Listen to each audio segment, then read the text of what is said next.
안녕하세요. 이렇게 대면에서 수련회 하니까 참 좋은 것 같습니다. 이렇게 될 줄 몰랐는데 이렇게라도 할 수 있어서 감사되고, 좀 아쉬운 것은 1박 2일로 했으면 더 좋았을 텐데 내 은혜가 내게 족하다라고 말씀하셨기 때문에 이것도 족하게 생각하고 함께 귀한 시간 보냈으면 좋겠습니다. 잠깐 기도하겠습니다. 자비하신 하나님 아버지, 감사합니다. 오늘도 우리를 지키시며 사랑하고 계시고 늘 우리를 향하여서 간절함과 사랑의 마음을 나타내시고 알려주시고 깨우쳐 주셔서 감사드립니다. 주님 앞에서는 그날까지 변치 않은 믿음과 순결한 사랑과 하나님 앞에 거룩한 삶 가운데 하나님을 높이고 하나님의 영광을 노래하며 증거하는 하나님의 자녀들 되기를 원합니다. 우리 서울 동대문교회 찬양대 형제 자매님들, 언제나 주님의 은혜에 감동되어서 삶으로서 주님을 높이고 찬양하기를 원합니다. 오늘 찬양대 수련의 말씀을 통하여서 우리에게 유익이 되며 하나님께 감사하는 귀한 시간 되기를 원하고 바랍니다. 함께하지 못하는 귀한 지체들에게도 같은 마음을 허락하셔서 같은 사랑에 감동되어 헌신할 수 있도록 도와주시기를 원하고 바랍니다. 주 예수님 이름으로 기도드립니다. 아멘. 시편 103편 보겠습니다. 시편 103편 20절부터 22절까지입니다.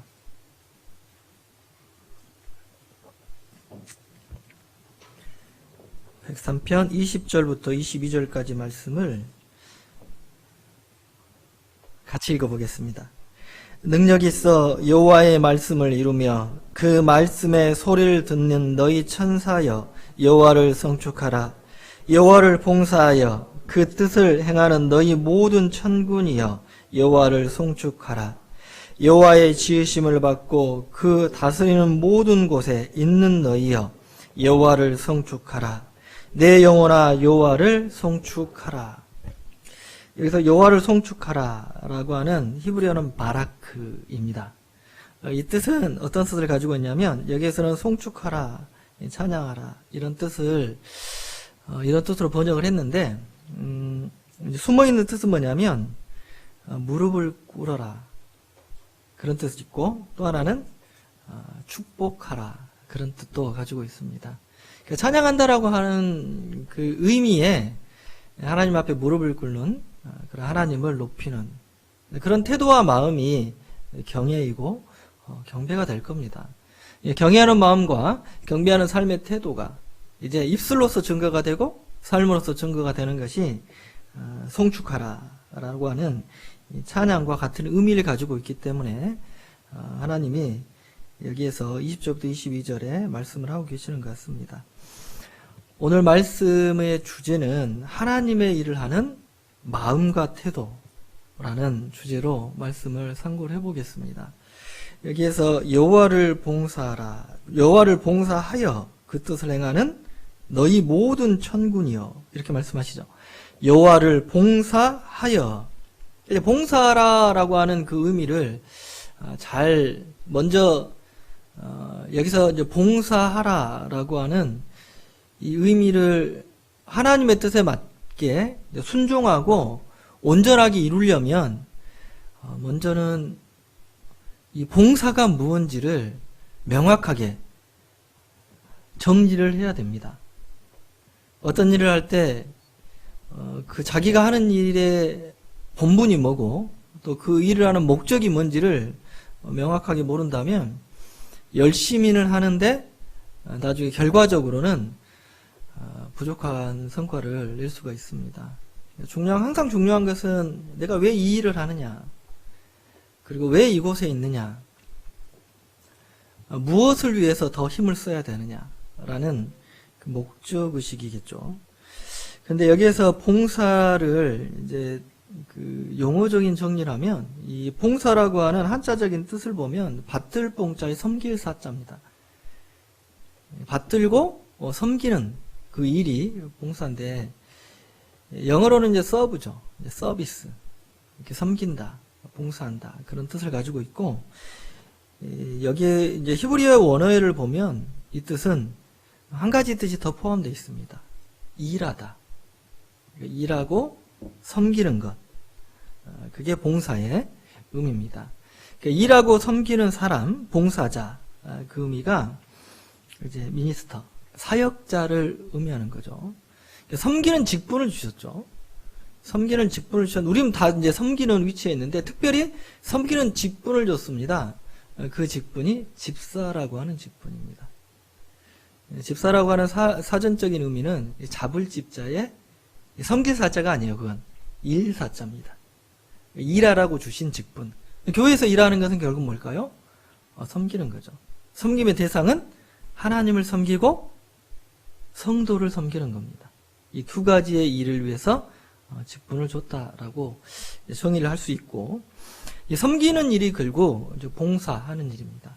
작년에 우리 교회 슬로건이 섬기는 우리가 아름답습니다 라는 슬로건을 내세우고 섬김에 대해서 반복적으로 배웠습니다. 원칙적으로 이제 본래 의미가 섬김이 봉사인데, 봉사의 원래 의미가 섬김인데, 섬기기 위해서는 이제 섬김을 받으려고 하면 안 되고, 1차로 섬기려면은 어떻게 해야 될까요? 겸손해야 됩니다. 낮아져야 된다라는 거죠. 낮은 위치가 굉장히 안전한 위치거든요. 높은 곳에 올라가면 심리적으로 불안해요. 그리고 세상에 성공한 사람들도 그러죠. 그 자리를 뺏길까 봐서 불안합니다. 또는 어떤 스포츠 경기를 보면, 특히 복싱을 보면 이제 챔피언 이제 고수하는 그 쟁탈전이 있잖아요. 기존에 몇 승 했던 계속 챔피언을 항상 어떤 또 신인 강자가 나타나서 그 타이틀을 빼앗기고 그런 일들이 있는데, 높이 올라갈수록 불안한 것은, 높다라고 하는 것은 어때요? 이제 위치적으로도 불안한 위치지만 성경에서는 교마이다라고 얘기합니다. 낮은 자, 그리고 겸손한 자. 낮은 위치가 겸손한 위치다라고 말씀하시고, 섬김이 되려면 기본적으로 겸손해야 돼요. 낮아져야 됩니다. 낮아져서 받들어줘야 됩니다. 이 봉자가, 이 받들 봉자잖아요. 봉사할 때. 섬길 봉자. 받들 봉자인데, 받들어 모시려면 자기는 아래에 있어야 됩니다. 이제 하인의 위치가 그러죠. 종의 위치가 그렇습니다. 종의 위치는, 저도 이제 뭐 사극이나 그런 데서는 우리나라 역사물을 보면 이제 정확하게 표현되진 않았지만은, 이제 어떤 그 강자를 보다가 종의 위치가 이 정도까지였구나라는 것을 느낄 때가 있었습니다. 어떤 위치였냐면, 하인이 있잖아요. 하인이란 뜻은 아랫사람의 뜻이잖아요. 하인을 노예라고 하고 또는 종이라고 하는데, 결국은 자기가 주인이 아니죠. 주인을 위해서 존재하는 것이 그 종의 위치입니다. 그런데 주인이 이제 외출을 하면 이제 말을 타야 되잖아요. 보통 말을 타고 과거에는 많이 이동을 했기 때문에, 말을 타려면 말이 어때요? 말이? 여러분 말 타보셨어요? 안 타보셨죠? 저는 타봤습니다. 집에 말이 있어서 타본 게 아니라 제주도 갔을 때 체험하면서 타봤는데, 말을 딱 타면은 어떤 느낌 드냐면 높아요. 굉장히 불안합니다. 야, 이거 떨어지면 어떡하지? 뭐 불안에 꽉 잡고 있죠. 그러니까. 근데 어느 정도 타면 이제 그 몸에 좀 익어서 조금 나아지긴 하더라고요. 그런데 이제 말을 타려면 혼자 타는 게 쉽지 않습니다. 높아서. 누가 밀어주든가 의자에 올라가서 타야 돼요. 높아요. 그럼 과거에는 하인들은 어땠을까요? 주인이 말을 타려면 그 밑에 엎드립니다. 주인이 그 등을 밟고 올라가 타요. 그걸 보면서 어떤 생각이 들었냐면, 야, 저 위치가 우리의 위치인데, 우리가 서로에게 등을 내주고, 그리고 형제를 섬겨주는 위치고, 받들어주는 위치가 바로 저런 위치인데, 왜 나는 밟으려고 할까? 그러니까 섬김이 부족하고, 그러니까 겸손을 말하지만 삶으로서는 교만하구나라고 느낀 적이 있습니다. 봉사자의 첫 번째 태도는 섬김의 위치인 겸손한 위치입니다. 예수님이 그걸 제자들에게 가르쳤어요. 예수님이 이 땅에 오신 목적을 마태복음 20장 28절에서 말씀하시죠. 인자에 온 것은 섬김을 받으려 함이 아니라 도리어 섬기려 하고 자기 목숨을 많은 사람의 대속물로 주려 함이니라. 인자가 이 땅에 오신 것은 섬김을 받은 것이 아니고 도리어 섬기려 하고, 이렇게 말씀하십니다. 도리어 섬기려 하고, 섬긴다라고 하는 위치가 낮아진 위치에서 받들어주는 그 일이 섬김인데, 제자들의 모습은 어땠을까요? 제자들은 섬김을 받으려고 하는 위치에 서 있었습니다. 성경 이 사복음서를 보다 보면, 사복음서가 이제 우리 아이들이 이제 뭐 중고등부 올라가잖아요. 중고등부생이라 성경을 읽다가 궁금한 걸 자주 물어봐요. 거의 딸 같은 매일 물어보는데, 이제 사복음도 왜 4개나 되냐 물어보더라고요. 한 개만 있으면 되는데 왜 4개나 기록해서 동일한 내용을 기록했냐라고 물어봐서 제가 이렇게 설명을 해줬습니다.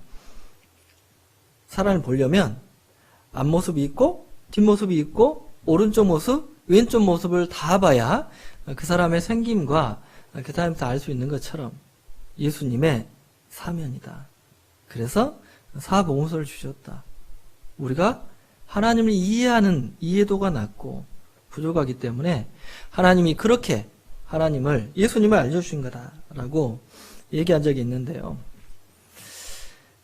그 사복음서의 내용에 보면 이제 자세하게 기록된 부분도 있고 간과하는 부분도 있고 상호 보완적으로 이렇게 기록되어 있는데, 그 중에 한 문제를 보면 누가복음 볼까요? 여기 누가복음에 보면 누가복음 22장 보세요. 여기 제자들의 마음이 잘 나타납니다. 22장 7절 보면 유월절 양 잡을 무교절일이 이른지라 예수께서 베드로와 요한을 보내시며 가라사대 가서 우리를 위하여 유월절을 예비하여 우리로 먹게 하라. 이 장면이 이제 예수님이 십자가에 잡히시기 전날이라는 걸 알 수 있죠. 유월절 예비하기 위해서. 그러니까 유월절날 예수님이 십자가에 죽으시잖아요. 그 전날입니다. 그래서 다락방을 구하고 거기에서 이제 만찬을 하죠. 만찬할 때 이것은 내 살이고 이것은 내 피다 라고 하면서 제자들에게 예수님의 죽으심과 십자가의 의미에 대해서, 대속에 대해서 설명을 해 주십니다. 그리고 떡을 나누고 포도주를 나눴어요. 그래서 그 말씀을 하시고 21절을 보세요. 그러나 보라 나를 파는 자의 손이 나와 함께 상에 있도다. 가룟 유다를 얘기하는 거죠. 더 자세하게 이제 가룟 유다 행동이라든가 이런 예수님의 가르침이 더 자세하게 이 사건을 자세하게 설명한 성경이 요한복음 성경입니다. 상호 보완적이에요. 그런데 여기서 24절 보세요. 또 저희 사이에 그중 누가 크냐 하는 다툼이 난지라. 여기서 또라는 단어를 주의하시고, 그리고 저희 사이에 그중 누가 크냐, 이 다툼이 난 거죠. 그러니까 누가 크냐라는 다툼은 앞에 또라고 있기 때문에 한 번 있었던 게 아니죠. 반복적으로 있어 왔다라는 겁니다. 찾지는 않겠지만 집에 가서 찾아보세요. 제자의 다투는 장면이 종종 나오는데, 그때 언제 다퉜냐면 여기서도 분명히 예수님의 죽으심을 말씀하셨죠. 죽으심을 말하고 난 다음에는 다투는 장면이 종종 나옵니다. 예수님이 천국 가면, 예수님이 자기의 왕국을 이루면 거기서 누가 크냐 라는 다툼이에요. 이 다툼하는 모습을 보고 이제 27절 보세요. 앉아서 먹는 자가 크냐 섬기는 자가 크냐. 앉아서 먹는 자가 아니라 그러나 나는 섬기는 자로 너희 중에 있노라. 섬기는 자, 이게 먹는 자가 크냐 섬기는 자가 크냐. 예수님이 직접 포도주도 따라주고 직접 떡을 나눠줬죠. 서빙을 한 거예요. 그러잖아요. 그걸 먼저 말씀하셨고, 그리고 제자들의 다투는 모습을 보면서 요한복음의 내용을 보면 요한복음에 누가복음에 기록되지 않은 특별한 장면이 한 장면 나옵니다. 요한복음 13장에 보면 자기 사람들을 사랑하시되 끝까지 사랑하시니라 라는 말씀으로 시작을 하고, 그 장면 중에 어떤 장면이 나오냐면 제자들의 발을 씻어 주는 장면이 나와요. 그게 요한복음에 기록되어 있습니다. 그러면 예수님이 왜 제자들의 발을 씻어줬을까요? 그러면서 예수님 말씀하시잖아요. 내가 행한 것처럼 너희도 행하게 하려 하여 본을 보였노라. 떡도 직접 떼드리시고 서빙을 하시고 발까지 씻어줬어요. 발을 씻는 것은 종들이 하는 일입니다. 섬김을 말로만 하는 것이 아니라 실천하셨고, 그리고 마태복음 20장에서 말씀드린 것처럼 섬김을 받으려 함이 아니라 도리어 섬기려 하고, 그걸로 끝난 게 아니죠. 자기 목숨을 많은 사람의 대속물로 주려 오셨다라고 말씀하셨습니다. 예수님이 이 땅에 구원자로 오셨습니다. 복음을 전하는 자로 오셨고, 대속물, 십자가에 대속물로 오셨죠. 근데 그 삶은 어땠어요? 지배하는 삶이 아니고 다스리는 삶이 아니라 섬기고 봉사하는 삶이었다라는 거예요. 이것을 우리가 배워야 된다라는 겁니다. 교회에서 봉사할 때 하나님을 섬기는 것은 당연하죠. 하나님과의 우리의 위치가 너무 크기 때문입니다. 그런데 우리에게 부족한 마음이 있어요. 성도를 섬기는 그 마음, 형제자매를 섬기는 그 마음이 부족합니다. 마치 여기서 누가 크냐 하는 다툼이 난 것처럼, 누가 크냐, 누가 더 먼저 부름 받았느냐, 이것부터 따질 거예요. 그러지 않을까요? 누가 먼저 부름 받았느냐, 누가 예수님 가까이 있었느냐, 누가 예수님과 더 많이 함께 했느냐. 이렇게 다퉜던 제자들이 예수님이 십자가에 달리실 때는 한 명도 없었고, 예수님이 부활하는 그 순간에 자기가 크다라고 다퉜던 그 제자들은 없었고, 전혀 존재감 없었던 여인들이 예수님의 부활을 맨 먼저 목격합니다. 그리고 제자들에게 가서 전했을 때 제자들이 믿어요, 안 믿어요? 안 믿잖아요. 이게 제자들의 상태였죠. 섬기는 자가 더 크다, 낮아진 자가 더 크다라고 말씀합니다. 3년 반을 함께 동행하면서 공로의식에 사로잡혀 있을 수도 있어요. 자만감에 사로잡혀 있을 수도 있습니다. 내가 메시아와 함께했다 라고 하는 그 잘못된 공로의식에 사로잡혀 있을 수도 있습니다. 그들은 몰랐어요. 그들은 가까이 두게 한 것은 자기가 예수님을 가까이 한 게 아니라 예수님 먼저 부른 거잖아요. 그 많은 어부들 중에, 그 많은 이스라엘 사람들 중에 왜 하필 그들이었을까요? 그들에게 기회를 준 겁니다. 먼저 기회를 준 거죠. 봉사할 수 있는 기회, 섬길 수 있는 기회, 헌신할 수 있는 기회를 주셨다라는 거예요. 그리고 직접 보고 배운 겁니다. 섬김을, 낮아진 것을, 겸손을 배운 겁니다. 빌보서 2장에서 말씀하시잖아요. 사람의 모양으로 나타나셨음에 죽기까지, 자기를 낮추시고 죽기까지 복종하셨다. 죽기까지 복종하기 전에 앞에 말씀하시죠. 자기를 낮추시고 낮아져야 된다는 겁니다. 봉사는 하나님이 주신 은혜예요. 하나님이 주신 기회입니다. 그 첫 번째 태도가 낮아진 모습, 겸손이라는 거예요. 그걸 예수님이 직접 몸소 실천하셨고 몸소 보여주셨습니다. 3년 반을 겸손하게 전도하시는 예수님의 모습을 가까이서 보면서도 제자들은 또 다투고 있어요. 또 저희 사이에 그중 누가 크냐? 우리가 이런 모습이라면 자기의 명예와 자기의 위치를 위해서 봉사를 이용하는 겁니다. 직분을 이용하는 거고, 그리고 하나님 주신 기회를 이용하는 거죠. 믿음이 성숙할수록 점점 예수님을 닮아가는 거예요. 봉사를 오래 할수록 점점 예수님을 닮아간다고 하는 건 뭘까요? 겸손해지는 겁니다. 온유한 겁니다. 예수님이 수고하고 무거운 짐진 자들아 다 내게로 오라 내가 너를 쉬게 하리라 라고 말씀하시면서 나는 마음이 온유하고 겸손하니 내게 배우라 그리하면 너희 마음이 쉼을 얻으리니 우리 마음에 평강이 깨진 이유, 안식이 깨진 이유가 겸손과 온유의 자리를 벗어났기 때문이에요. 겸손하지 않아서 높아진 겁니다. 겸손의 자리를 벗어나면 교만해지는 거예요. 온유한 태도는 하나님께 구하고 하나님께 맡기고 하나님의 뜻을 기다리는 잠잠한 태도인데 자기가 하려고 하는 거예요. 답답하니까. 자기의 뜻을 이루려고 하는 겁니다. 믿음이 성장할수록 잠잠할 수밖에 없어요. 그리고 기도할 수밖에 없는 겁니다. 40의 모세가 자기가 하려고 했잖아요. 80의 모세는 나는 할 수 없습니다. 그러니까 하나님이 하셔야 됩니다. 그러니까 하나님이 필요합니다. 하나님 능력이 필요합니다. 그게 모세의 성숙된 모습이고 그때 하나님이 모세를 온전하게 쓰시는 겁니다. 봉사의 원래적인 의미가 섬기는 위치, 그리고 일하는 위치.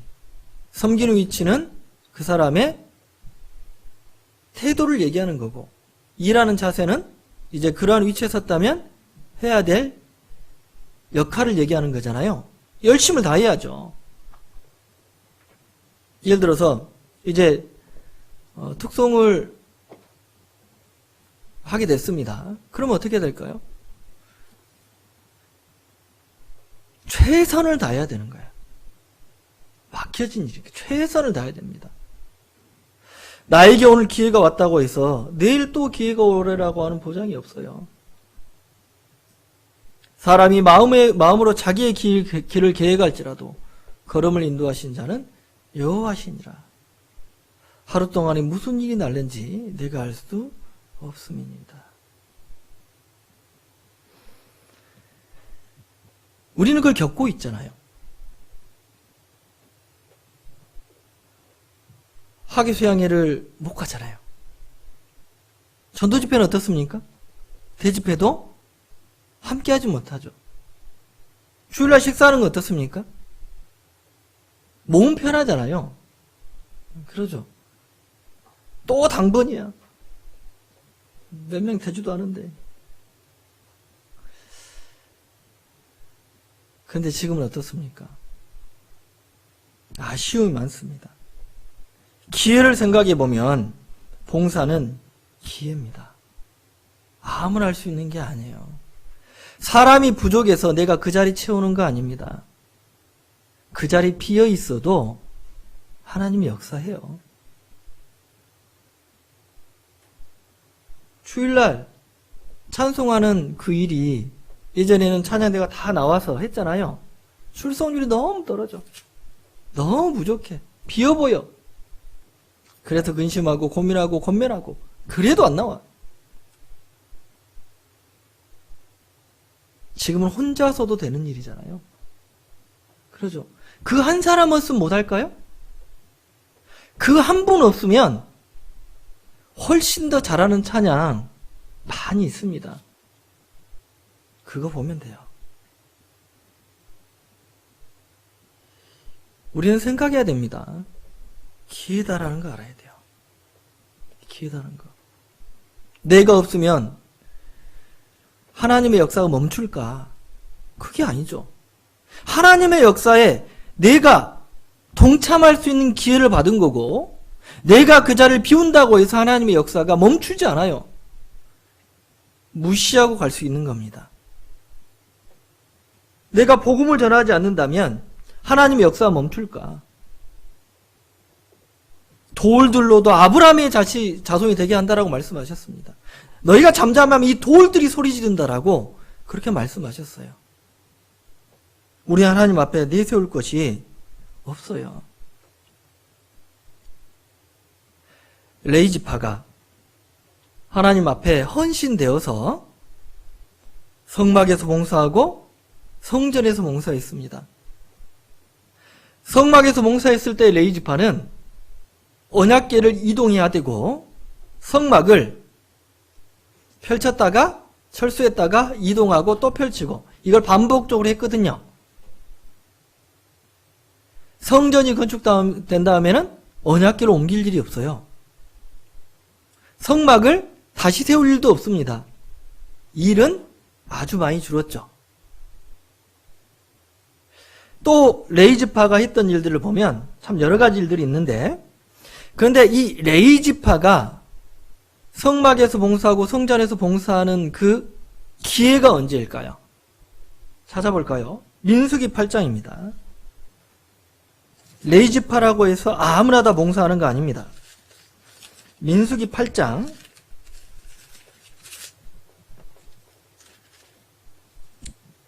23절부터 보겠습니다. 23절 여호와께서 또 모세에게 일러 가라사대 레위인은 이같이 할지니 곧 25세 이상으로는 회막에 들어와서 봉사하여 일할 것이요 50세부터는 그 일을 쉬어 봉사하지 아니할 것이나 그 형제와 함께 회막에 모시는 직무를 지킬 것이요 일하지 아니할 것이라. 너는 레위인의 직무에 대하여 이같이 할지니라. 몇 살부터요? 25살부터 50세까지.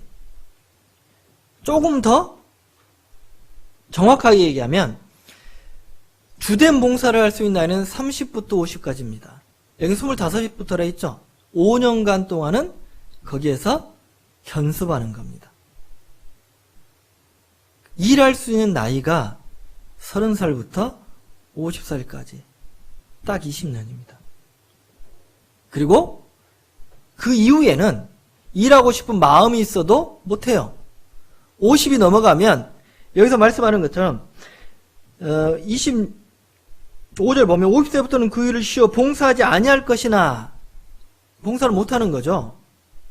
그런데 26절 보면 그 형제와 함께 회막에 모시는 직무를 지킬 것이요 일하지는 아니할 것이라. 실제로 봉사는 안 하지만 회막을 지키는 참관하는 그 일을 할 수 있다라고 하는 겁니다. 우리의 연령도 그러지 않습니까? 봉사할 수 있는 나이가 있어요. 봉사하고 싶은 마음은 있는데 체력이 안 됩니다. 건강이 안 됩니다. 그럼 봉사하지 못합니다. 나이가 점점 연세가 들어가고 운장의 나이가 되고 더 연로해지면 봉사할 수 없어요. 그런 분들을 계속 보잖아요. 건강이 허락지 않으면 또한 봉사할 수가 없습니다. 레위지파는 하나님께 바쳐진 파고 하나님의 일을 하는 지파였습니다.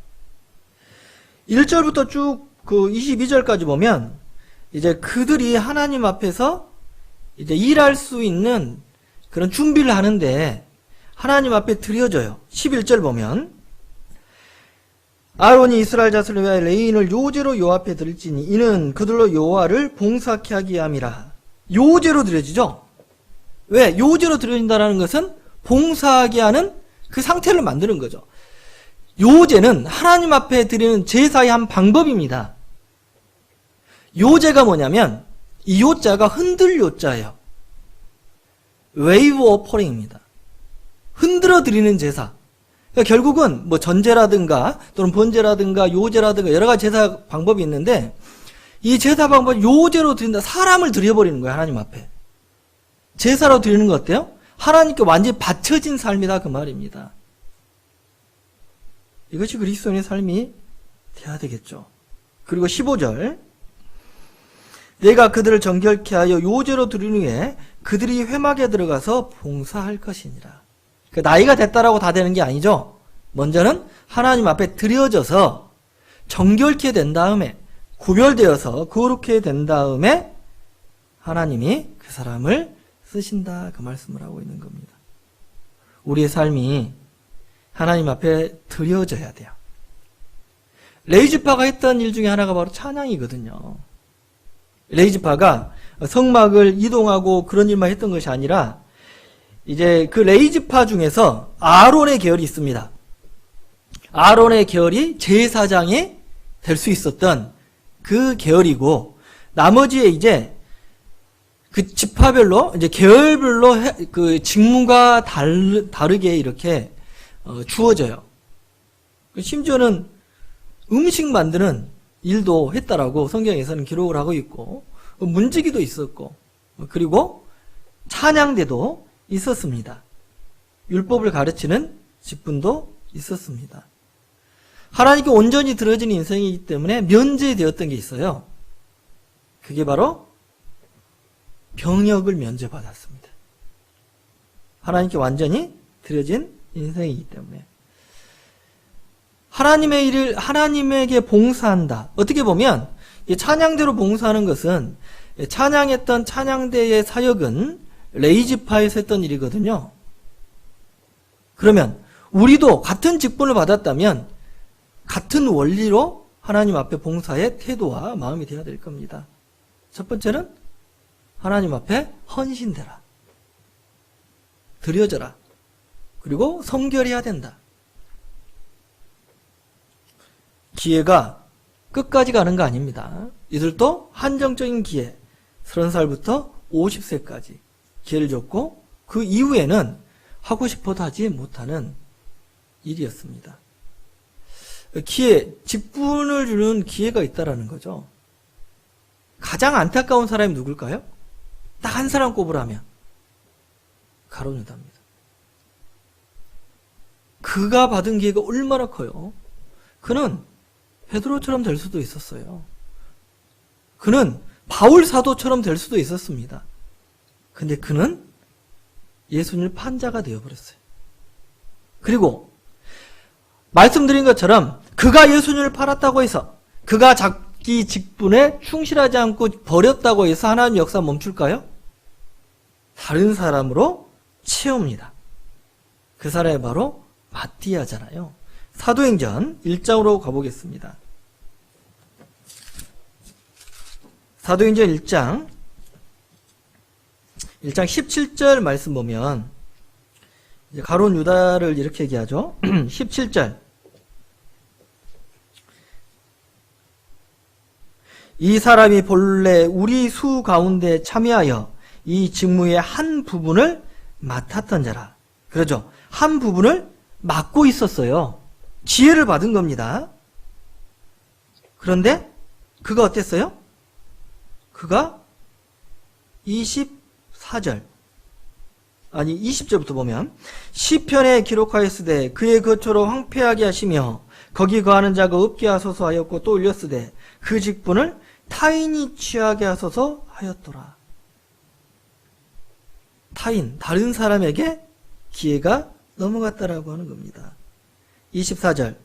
저희가 기도하여 가로되 뭇사람의 마음을 아시는 주여, 이 두 사람 중에 누가 주의 택하신 바 되어 봉사 및 사도의 직무를 대신할 자를 보이소서. 대신한다 그러잖아요. 대신 누군가가 그 직분을 가져간다라고 하는 겁니다. 그러면 가룟 유다는 어떻게 했느냐? 유다는 이를 버리옵고 제 곳으로 갔나이다. 어떻게 했다고요? 버렸다 그 말이에요. 이를 버리옵고. 우리 가운데 이런 어리석은 선택을 하면 안 됩니다. 나에게 주신 직분이 얼마나 큰데, 나에게 주신 기회가 얼마나 큰데. 에서가 그러지 않습니까? 에서가 장자의 직분을 경홀히 여겼다. 망정되이 행동했다. 그래서 장자의 직분을 동생인 야곱에게 팔아버리잖아요. 두 번 다시 기회가 없었다라고 말씀하십니다. 회개할 기회를 얻지 못하였다라고 말씀하십니다. 나에게 주신 직분이 얼마나 소중하냐. 봉사할 수 있는 기회가 얼마나 감사하냐. 그 마음을 가져야 충성할 수 있습니다.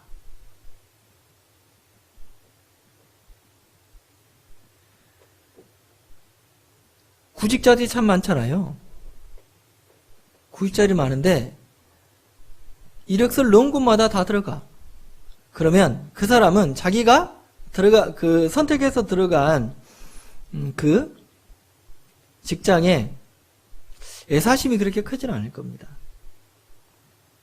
자기가 선택했으니까. 그런데 많은 곳에 오랫동안 있었다가 한 곳에서 자기를 받아줬어요. 그럼 그 사람은 자기가 선택하는 걸까요? 선택받은 걸까요? 선택을 받은 겁니다. 그럼 어떤 마음이 들까요? 최선을 다할 겁니다. 기회를 잃어버릴 수도 있으니까 은혜라고 생각할 거예요. 여러분은 어떻습니까? 많은 직분 중에 한 직분을 내가 선택한 겁니까? 교회가 점점 타락하는 그 모습 가운데 하나는 뭐냐면 인본주의예요. 민주주의 사상이죠. 사람이 주인됩니다. 사사기의 끝의 모습처럼 자기 속에 옳은 대로 행하였더라. 왜 옳은 대로 행하였을까요? 이스라엘에 왕이 없으므로. 왕이 없는 게 아니고 왕으로 인정 안 한 거예요, 하나님을. 자기가 선택하는 거죠. 자기 속에는 옳은 대로. 나는 찬양을 좋아하니까 찬양대 선택하는 거예요.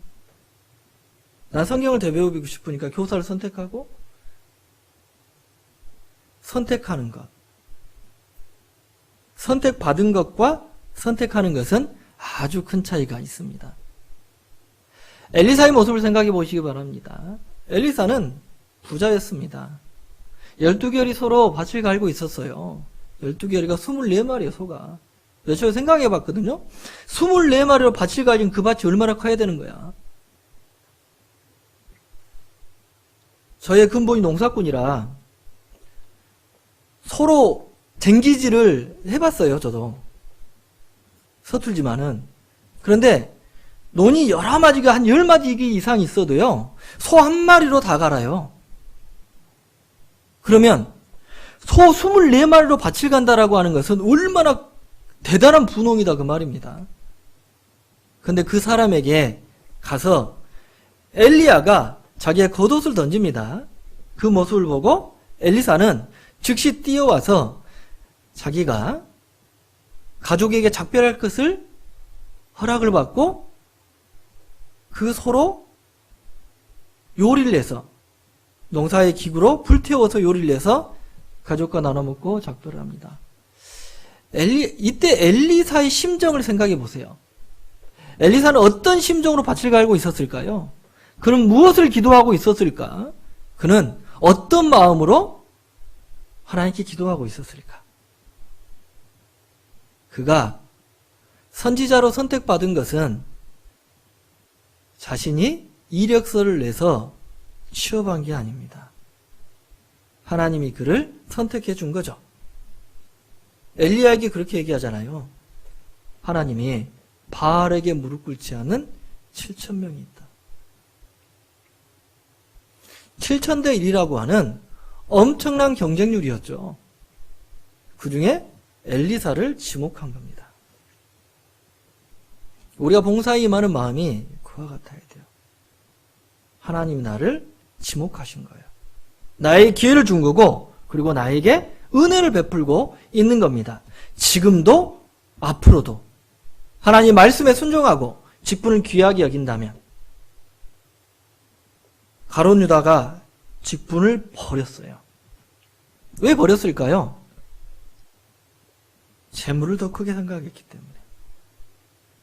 그래서 버린 겁니다. 봉사는 섬기는 일이기 때문에 봉사 일을 할 때는 반드시 봉사자가 되어서 섬기는 위치에서, 겸손한 위치에서 하나님을 섬기고 성도를 섬기는 그 일에 최선을 다해야 될 겁니다. 1차적으로 하나님을 섬겨야 되는데, 하나님을 섬기는 그 마음과 태도가 뭐냐면, 첫 번째는 하나님 주인으로 섬겨야 돼요. 집에 손님을 초대했습니다. 어떤 손님이냐에 따라서 손님을 맞이하는 마음과 태도가 달라질 겁니다. 음식의 종류도 달라질 거고, 준비하는 긴장도 달라질 거예요. 가까이서 교제했던, 집에 자주 왔던 형제 자매님을 초대합니다. 그럼 어떨까요? 그러면 조금 더 가볍게 준비할 겁니다. 그런데 전도인이 왔어요. 그럼 조금 더 무거워지겠죠? 그러죠. 그런데 이호원 목사님 모셔요. 그럼 어떨까요? 더 긴장하겠죠. 근데 하나님이 오시면요. 주님을 모신다라는 태도가요. 첫 번째, 정말 주님이라 부르잖아요. 그러면 주인으로 인정해야죠. 주인을 주인으로 인정하는 그 마음이 경외입니다. 내 삶의 주인, 왕을 왕으로 인정하는 그 마음, 두려움이 있어야 되고 공경하는 마음이 있어야 돼요. 그걸 두 자라면 경외라고 하는 거예요.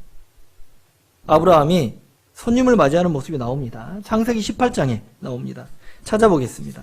창세기 18장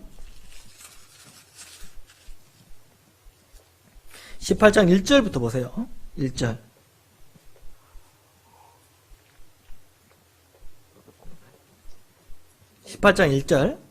여호와께서 마므레 상수리 숲을 근처에서 아브라함에게 나타나시니라.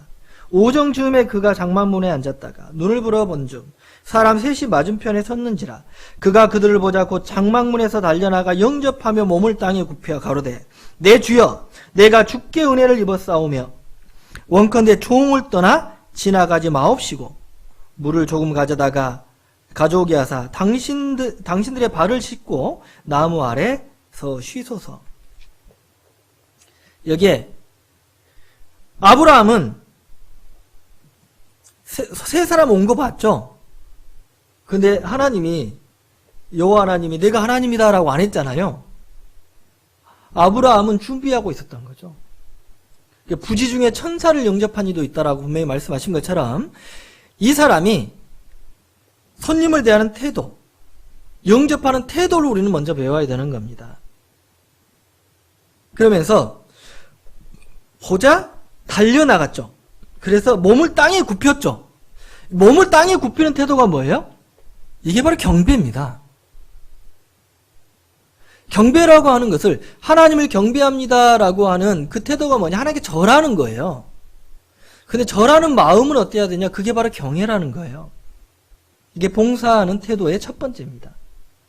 하나님을 대하는 태도의 첫 번째예요. 자기를 어떻게 칭합니까?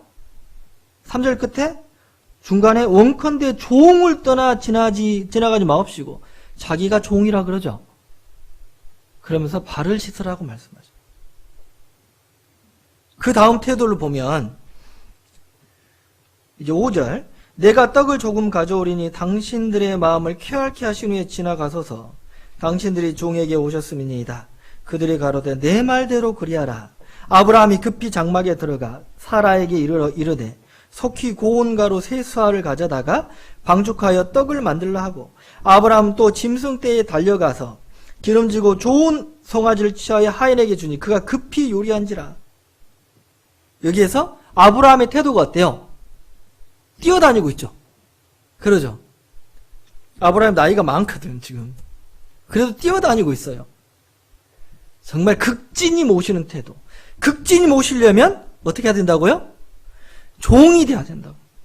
낮아져야 된다고. 섬기는 위치가 돼야 된다고요.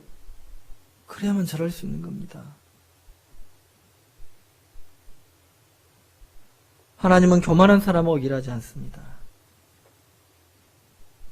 하나님은 교만을 싫어하십니다. 교만한 자를 멀리 하십니다. 하나님이 역사하지 않는 거예요. 하나님 마음을 주지 않습니다. 봉사할 때요. 하나님께서 마음을 주지 않으면 그것처럼 힘든 거 없어요. 찬양하는데 그 찬양의 가사가 기뻐야 되거든요. 내가 감동이 돼야 되거든요. 그래야 못 불러도 잘 부르는 것 같아요. 듣는 마음도 그러고 하나님이 마음을 나눠줘야 돼. 내 안에 내 마음을 줘야 돼. 제가 가장 힘든 설교가 하나님이 마음을 주지 않는 설교. 온기가 사라져버립니다. 의무감만 남고 지식만을 전달하는 거예요. 힘이 없습니다. 힘이 느껴지지 않아요. 배나 힘듭니다. 그럴 때는. 하나님에게 감동되어 있을 때 봉사는 기쁜 거예요. 그리고 섬기려고 하는 마음도 감사한 겁니다. 섬기는 태도를 여기서 볼 수 있고 아브라함에게서 하나님 앞에 봉사하는 봉사자의 태도와 마음을 배울 수가 있습니다. 급히 잡죠. 급히 잡을 때 어때요? 가장 좋은 것으로, 가장 귀한 것으로, 최고의 요리, 그가 할 수 있는 최선을 다하는 거예요. 그럼 여기 생각해 봅시다. 아브라함이 준비한 요리가 세상에서 가장 맛있는 요리일까요? 객관적으로 봤을 때 그러지 않을 겁니다. 그런데 하나님이 왜 그걸 받으시죠? 그는 자기 위치에서 자기가 할 수 있는 최선을 다한 겁니다. 그게 하나님 앞에서 연락이 된 거예요. 우리의 삶을 하나님께 산제사로 드리라고 말씀하십니다. 로마서 12장에서 말씀하십니다. 하나님 기뻐하시는 거룩한 산제사로 드리라. 이는 너희들 영적 예배이라고 말씀하십니다. 그런데 제사로 드렸는데 제사를 안 받으면 헛된 제사가 돼버리는 거예요. 그래서 이사야서 1장에서 헛된 제물을 가져오지 말라라고 말씀하시는 겁니다. 봉사할 때 필요한 것은 하나님을 기쁘시게 해야 되는 거예요. 하나님을 섬기는 일이기도 하지만 또한 성도를 섬기는 일이라고 말씀드렸습니다. 베드로전서 4장입니다. 베드로전서 4장 10절 말씀입니다. 4장 10절.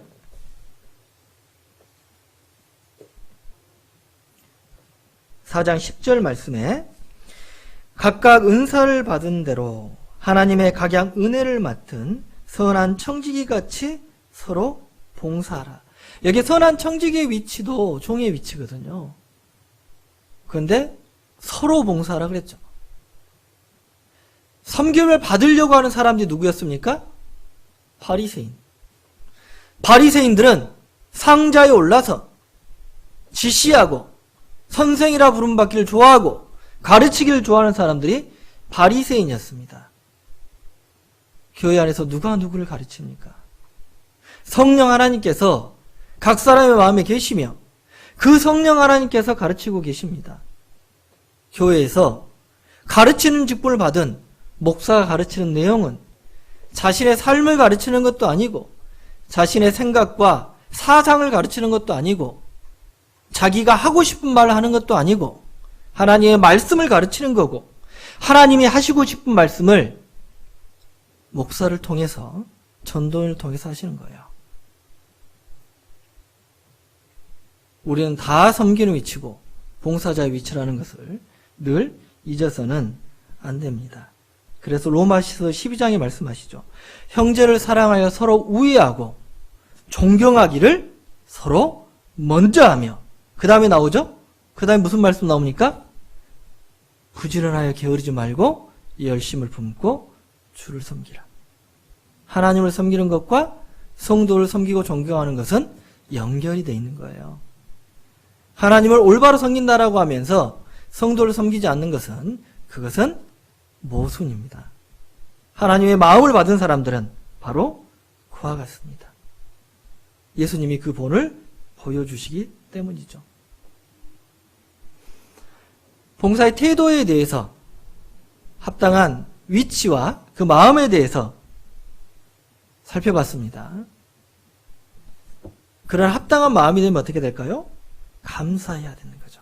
하나님께 감사하고 그리고 하나님을 사랑하고 이웃을 사랑하라고 하신 예수님의 그 명령, 하나님의 명령을 실천하는 삶이 되는 겁니다. 감사해야 된다. 골로새 3장 17절에서 말씀하신 것처럼 또 무엇을 하든지 말에나 일에나 주 예수의 이름으로 하고 무엇을 하든지 그러니 뭐 하나님 아버지께 감사하라 라고 말씀하셨는데 이 감사라는 표현에 더 원천적인 의미를 보면 왜 내가 하나님께 감사해야 되냐? 구원해 줘서 감사해야 되고 우리는 그렇게 생각하자 당연하죠. 그 기회를 줘서 감사해야 돼요. 그런데 창세기에 보면 창세기에 사람을 뭘로 만들었냐면 흙으로 만들었거든요. 흙으로 만들었는데 하나님은 이 흙을 쓰고 있는 거거든요. 왜 흙으로 만들었을까라는 것을 고민해 본 적이 있습니다. 보석으로 만들었으면 조금 더 아름답지 않을까? 물론 지금도 훨씬 아름다운데 더 훨씬 아름답지 않을까? 더 잘생겨지진 않았을까? 우리 딸의 요즘 최대 고민이 그거거든요. 이뻐지는 것, 키 크는 것. 그리고 하루에 몇 번씩 저한테 얘기합니다. 자기는 잘생긴 남자랑 결혼한다고. 우리의 그게 본성이야, 본성. 본성이잖아요. 그러면 더 아름답게 만들려면 보석으로 만들었으면 되는데 왜 하나님이 흙으로 만들었다고 돼 있을까? 그리고 성경에서는 분명히 욥기서도 말씀하시길 모든 열lig인 자가 일체로 망하고 사람도 진토로 돌아가리라. 진토로 돌아가는 이 진짜가 먼지란 뜻이에요. 먼지 진짜의 흙토자입니다.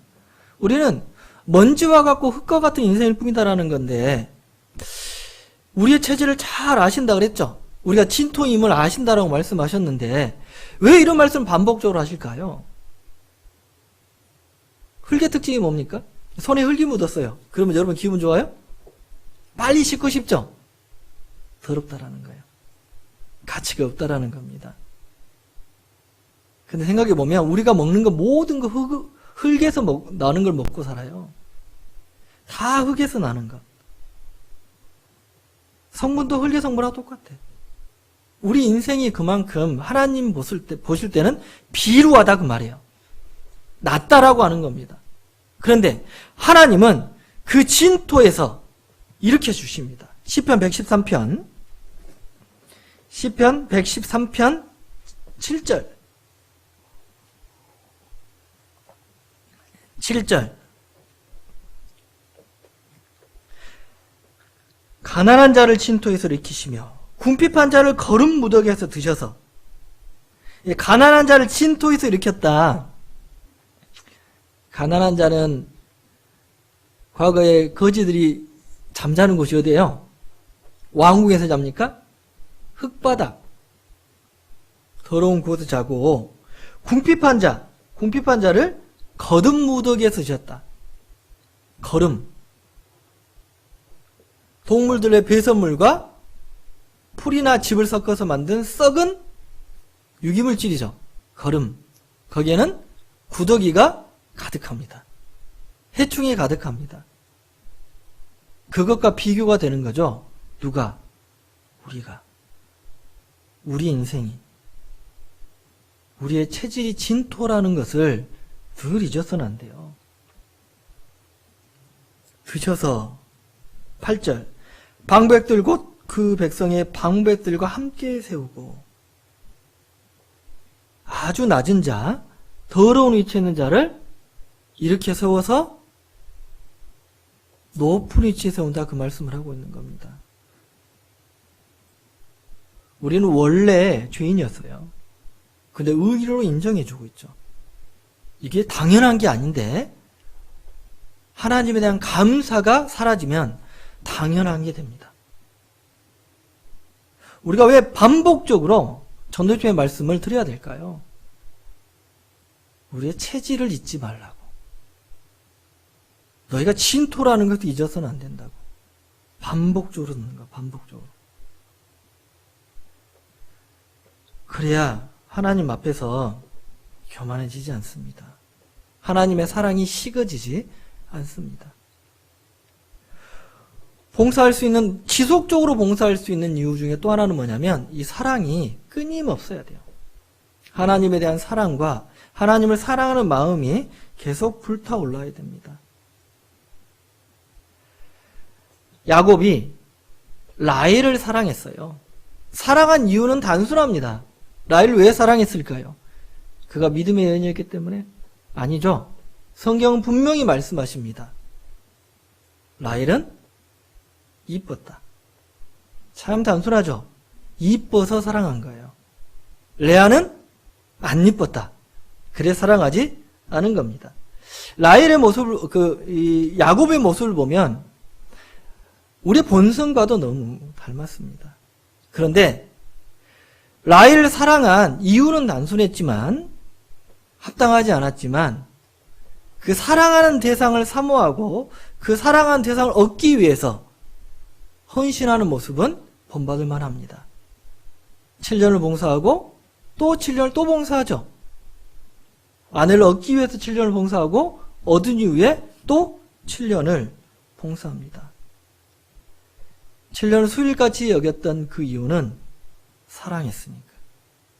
사랑의 힘은 그렇게 크다라는 것을 알 수가 있는데, 하나님을 향한 우리의 사랑이 어떻습니까? 무겁고 지속적이면 좋은데 어떤 사랑을 가지고 있냐면 가볍고 일시적인 사랑을 반복적으로 해요. 그 말씀이 호세아서에서 나와 있습니다. 호세아 성경 6장입니다. 6장. 호세아 6장 4절 말씀. 에브라임아, 내가 내게 어떻게 하랴? 유다야, 내가 내게 어떻게 하랴? 너의 인애가 아침 구름이나 쉬 없어지는 이슬 같도다. 이 딱 한 절만 보면 이 말씀이요.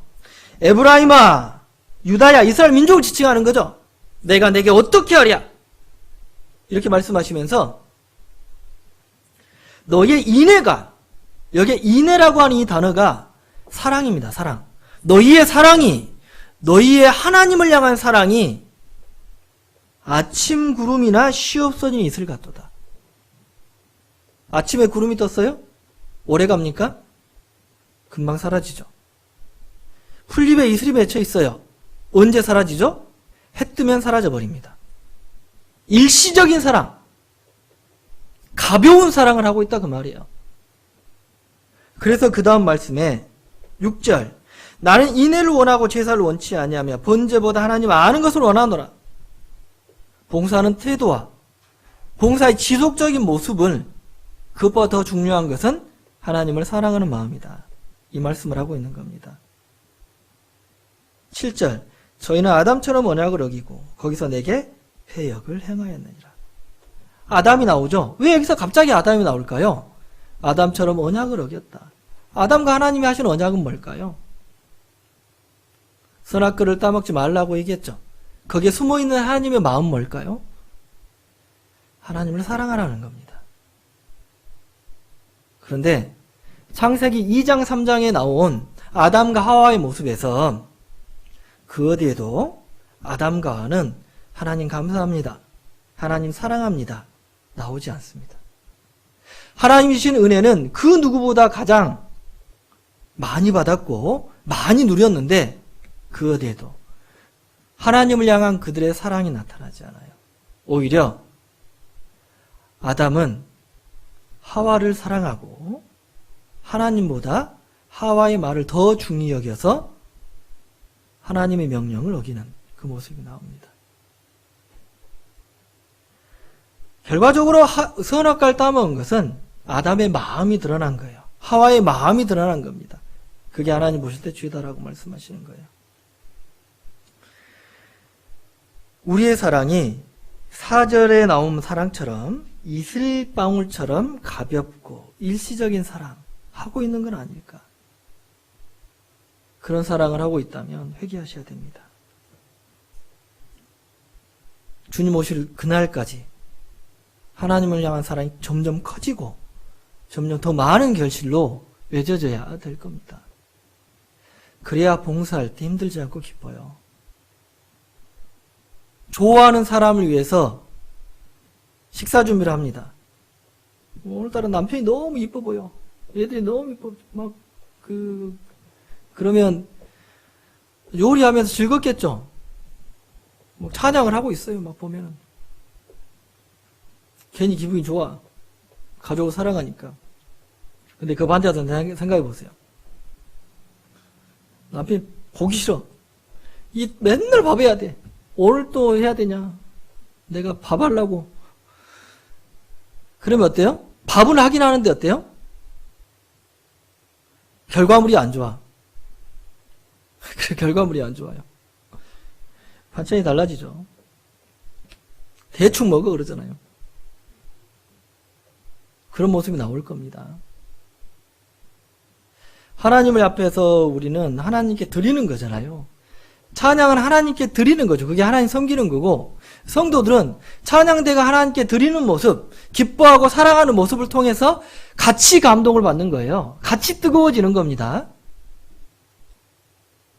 그런 마음 상태가 된 다음에 말씀이 증거되고 선포될 때 더 큰 효과를 발휘하게 되는 겁니다. 우리가 커피를 보통 교회당에서 내려드리잖아요. 그러면 종이컵 말고 이런 머그잔이나 이제 커피잔에 줄 때 어때요? 잔을 뜨거운 물로 데피잖아요. 그래야 커피가 더 맛있습니다. 그와 같다라는 생각이 듭니다. 찬양대가 앞에서 먼저 찬송하는 것은 성도들의 마음을 뜨겁게 만드는 그 일을 하는 거고, 뜨거워진 그 마음에 뜨거운 말씀을 더 넣으면 더 기쁨이 있고 더 감사가 되는 모습이 아닐까라는 생각을 하게 됩니다. 좋아하고 기뻐하는 일을 할 때는 정말 하고 싶은 마음이 커요. 그러려면 감동이 돼야 돼. 사랑의 감동이 돼야 됩니다. 하나님을 사랑해야 된다 그 말이에요. 그러면 찬양을 준비하고 봉사하는 이 마음을 살펴봤다면 태도는 어때야 될까요? 준비를 어떻게 해야 될까? 첫 번째 필요한 건 성실한 마음입니다. 성실한 마음. 성실한 마음. 종의 태도에서 강조하는 것이 성실한 마음을 강조해요. 에베소서 6장 봅시다. 봉사자는 종의 위치에 있기 때문에 에베소 6장에서 6장 보세요. 6장 5절 말씀입니다. 6장 5절 종들아 두려워하고 떨며 성실한 마음으로 육체의 상전에 순종하기를 그리스도께 하듯하여 눈가림만 하여 사람을 기쁘게 하는 자처럼 하지 말고 그리스도의 종들처럼 마음으로 하나님의 뜻을 행하여 단마음으로 섬기기를 주께 하더라고 사람에게 하듯하지 말라. 여기에 종들이 상전에게 취해야 될 태도를 말씀하고 있는데 여기에서 그리스도인들의 마음, 하나님을 향한 마음이 잘 나타납니다. 어떤 마음이냐면 성실한 마음으로 해라. 그리고 단 마음으로 해라. 쓴 마음이 아니고 단 마음, 기쁜 마음으로 해라. 이 말씀을 하고 있습니다. 죽게 하더라. 섬기기를. 기쁜 마음이 단 마음이죠. 그럼 성실한 마음은 뭘까요? 성실한 마음. 이 성실의 사전적인 의미를 잘 살펴야 돼요. 말씀을 읽을 때나 먼저 용어 정의를 명확하게 해야 말씀이 잘 보입니다. 그 뜻이 명확해요. 학교 다닐 때 공부 못하는 아이들 특징이 있어요. 무조건 공식만 외우려고 해. 무조건 답만 외우려고 해. 그게 아니고 처음에 원리를 알면 되고 그리고 용어의 뜻이 무엇인지를 알면 훨씬 이해도가 높아집니다. 말씀을 읽을 때도 마찬가지예요. 말씀을 들을 때도 마찬가지입니다. 정성. 여러분 정성이란 말을 많이 들었는데 그 정성의 뜻을 설명을 해보십시오. 뭔가 알 것 같은데 잘 안 되죠? 그러죠? 그게 우리의 상태다 그 말이에요. 여기에 성실을 설명해보세요. 성실. 성실은 정성성자의 열매실자입니다. 마음이 정성되다면 정성된 열매가 바로 성실이에요. 성실은 정성스럽고 참된 이런 사전적인 의미를 갖고 있는데 실자가 열매실자가 나오거든요. 그러니까 정성된 마음이 하나님 앞에 정성된 마음을 열매로 맺어야 되는 거죠. 그러면 어떻게 될까요? 자기가 맡은 일에 근면 성실해야 됩니다. 잠언 22장 봅시다. 잠언 22장. 잠언 22장 29절 말씀. 22장 29절. 내가 자기 사업에 근실한 사람을 보느냐? 이러한 사람은 왕 앞에 설 것이요 선한 자 앞에 서지 아니하리라. 여기에 근실하다. 근면 성실이죠. 근실하다라고 하는 이 뜻은 뭐냐면 히브리어의 마하르입니다. 마히르. 마히르인데 어떤 뜻을 가지고 있냐면 신속하다, 능숙하다, 준비되었다는 뜻을 가지고 있어요. 그러니까 근실하다라는 것은 신속하게 처리하는 거죠. 또 능숙하게 처리합니다. 그러려면 어떻게 해야 될까요? 이미 준비가 돼 있어야 돼요. 예를 들어서 갑자기 특송 좀 준비해 이번 주 특송 좀 해주세요. 내일 특송 좀 해주세요. 라고 할 수가 있어요. 그러면 어떻게 될까요?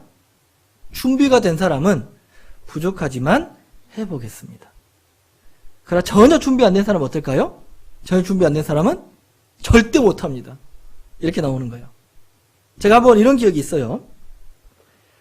제가 그 전액교회에서 사역할 때 주일날 아침에 이제 딱 나왔는데 갑자기 중고등부 그때 이제 교무 선생님이죠. 교무 선생님이 이제 현직 초등학교 교사거든요. 와서 공과를 해달라는 갑자기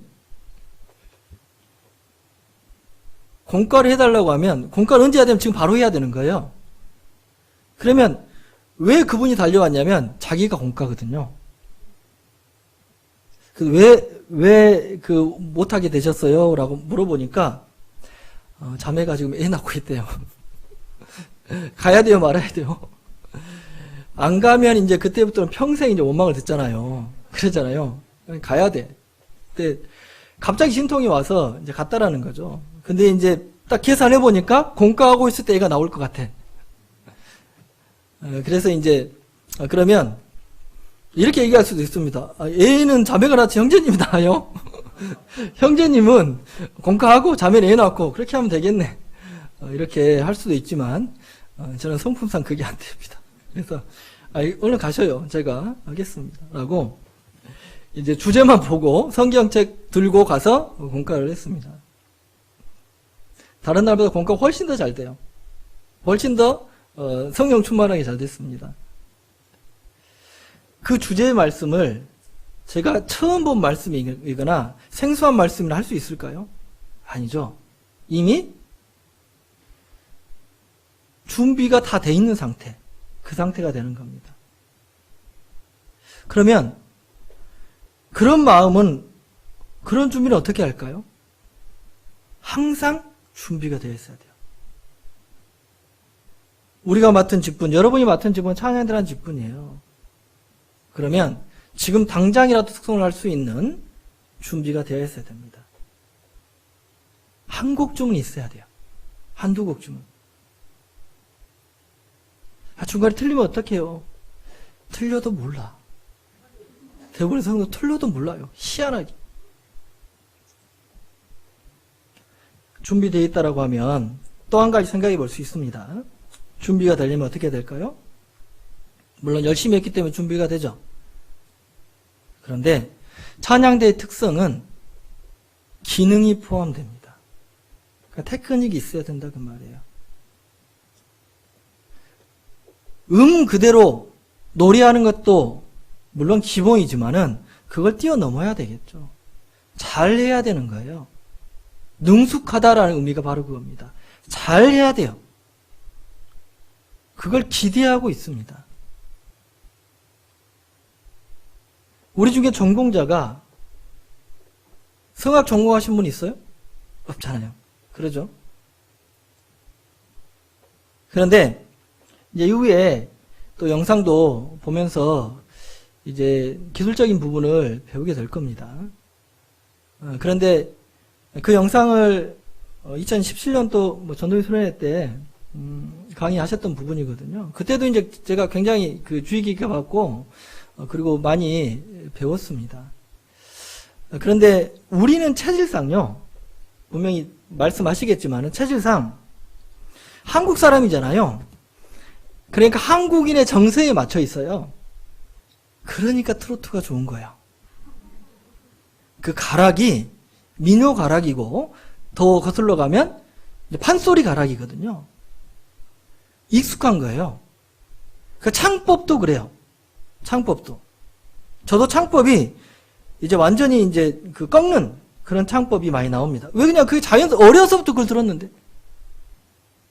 마을에 잔치 있으면 항상 어르신들이 어깨춤 추면서 그 민요 부르고 트로트 불렀어요. 그래서 어려서부터 배워있던 창법인 거죠. 근데 우리가 하는 찬양은 국악이 아니라 서양 음악입니다. 그러면 어떻게 될까요? 배워야 돼요. 반드시 레슨을 받아야 됩니다. 피아노 반주하시는 자매님이 피아노를 배우기 위해서 오랜 시간 노력하고 물질이 들어갔고 그래서 피아노를 칠 수 있죠. 바이올린을 켜시는 바이올린 연주하시는 자매도 마찬가지고 플루트도 마찬가지고 첼로도 마찬가지입니다. 성악은 어떻습니까? 노래방 실력으로 하면 되겠습니까? 여기에서 마음을 잘 생각해 봐야 돼요. 여기에서 하나님 앞에 드린다고 하면서 하나님을 섬기고 성도를 섬기고 사랑하는 그 마음을 표현한다고 하면서 부족한 게 있거든요. 다듬어져야 됩니다. 더 잘할 수 있어요. 더 훌륭하게 할 수 있습니다. 요즘은 유튜브 채널에 보면 많은 그 찬양을 커버해서 올려요. 근데 우리 교회, 다른 교회에서도 커버해서 올리는 채널들이 몇 개가 있어요. 그걸 보면 그 결과물이, 야, 이분 가수 해도 되겠는데? 이분 너무 훌륭한데? 오히려 예전에는 다른 이방인들이 CCM을 불렀던, 찬양을 불렀던 걸 듣는 다음에 요즘에는 우리 교회 성도가 부르는 그 찬양을 많이 듣게 돼요. 그럼 그분이 처음부터 그렇게 됐을까? 사모하는 마음이 있었어요. 사랑하는 마음이 있었고 일시적인 게 아니라 지속적으로 그 사랑이 커지고 하나님께 드리려고 하는 간절함이 있어서 결과적으로 그렇게 다듬어지고 만들어진 겁니다. 우리도 그렇게 해야 됩니다. 하나님 앞에 드린다고 하면서 아브라함이 여호와 하나님과 두 천사가 왔잖아요. 그때 태도를 생각해 보세요. 하나님을 섬기는 태도를 생각해 보시기 바랍니다. 그 노령의 나이에 뛰어다니는 모습을 생각을 해보세요. 대접하기 위해서 가장 좋은 것으로 대접하기 위해서 최선을 다하는 모습을 생각해 본다면 내가 하나님 앞에 봉사하는 모습, 드리려고 하는 모습이 너무 부끄러울 겁니다. 얼마나 노력을 했느냐, 그 안에 얼마나 정성이 담겨 있으며 얼마나 준비되었느냐, 얼마큼 능숙하게 되었느냐, 그 모습을 영상으로 찍어서 TV에서 보여준다 생각해 보세요. 그럼 부끄럽지 않겠습니까? 부족하게 보이지 않겠습니까? 심지어 하나님 앞에 보인다고 하면서 최선을 다해야 되는 거고, 그 모습이 바로 충성입니다. 나를 충성되이 여겨서 직분을 맡기셨다라고 말씀하셨는데, 이 충성은 진정에서 우러나는 정성이라고 사전적인 정의가 되어 있습니다. 진정에서 우러나온 정성. 이 충성을 제가 찾아봤거든요. 원어를 찾아봤어요. 헬라어로는 피스토스입니다. 히브리어로는 아만인데 충성으로 번역된 피스토스와 아만의 뜻이 뭐냐면 믿을만하다, 신뢰한다, 지지한다, 이런 뜻을 가지고 있어요. 그러니까 이건 뭘 얘기하는 거냐면 주께 내가 감사하면 나를 충성되이 여겼다라고 하시는 그 뜻이 뭐예요? 나를 믿고 있다, 그 말이에요. 일을 맡겨줬는데 믿고 있다. 뭘 믿는 거죠? 잘할 걸로 믿고 있고 잘할 걸로 기대하고 있다라고 하고 그 직분을 맡겨줬다라고 하는 겁니다. 그래서 우리가 해야 될 것은 최선을 다해야 되는 거예요. 아브라함이 준비한 음식이, 아브라함은 최선을 다해서 준비했어요. 비록 최고의 맛은 아닐지 몰라도 최선을 다해서 준비했기 때문에 하나님을 기쁘시게 한 겁니다. 우리도 마찬가지예요. 천재적인 음감을 갖고 있지 않고 음색도 평범하지만 자기에게 허락된 한 문화를 할지라도 한 문화를 남길 수 있도록 최선을 다하는 것. 5문화를 남겼다면 6문화는 못 남기더라도 5문화는 남길 수 있는 최선을 다하는 마음, 그 마음이 봉사하는 태도와 마음이라고 하는 겁니다. 최선을 다한다. 고사성어 중에 진인사 대천명이라고 하는 그 고사성어를 저는 참 좋아합니다. 진인사 대천명. 사람이 할 수 있는 일 최선을 다할 진짜잖아요. 자기 할 수 있는 최선을 다하고 대천명 하늘의 뜻을 기다린다. 이것은 우리 신앙생활의 전반적인 부분에서 다 적용이 됩니다. 우리는 연약하고 부족하지만 내가 할 수 있는 최선을 다해서 전도하고 구원은 하나님이 해주시고 자기의 삶을 통해서 최선을 다해서 하나님을 섬기고 하나님은 섬김을 받고 역사하시고 노아는 최선을 다해서 방주를 만들었고 홍수는 하나님이 내리셨었고 농부는 최선을 다해서 씨앗을 뿌리고 관리하고 하나님은 싹이 나게 하고 자라게 하게 하고 꽃이 피고 열매를 맺게 하는 그 일을 하십니다. 사람이 할 수 있는 일과 하나님이 할 수 있는 일. 우리가 하나님이 하실 수 있는 일을 할 수 없지만 하나님께 구하고 있지만 우리에게 맡겨진 일은 최선을 다하는 것. 그것이 하나님을 섬기는 자들, 봉사하는 자들이 해야 될 일이다라는 생각을 하게 됩니다. 오늘 봉사자의 태도와 마음에 대해서 생각을 해봤습니다. 하나님의 일을 맡은 자들, 어떤 마음으로 하나님의 일에 직분에 충성을 해야 되느냐. 찬양대는 찬양한 일을 맡았어요. 이것은 하나님 주신 기회고, 기회이기 때문에 정성된 마음으로, 충성된 마음으로, 성실한 마음으로 하나님을 사랑하고 겸손한 위치에서 자기 맡은 바 충성을 최선을 다하자라고 하는 겁니다. 그래서 배워야 된다.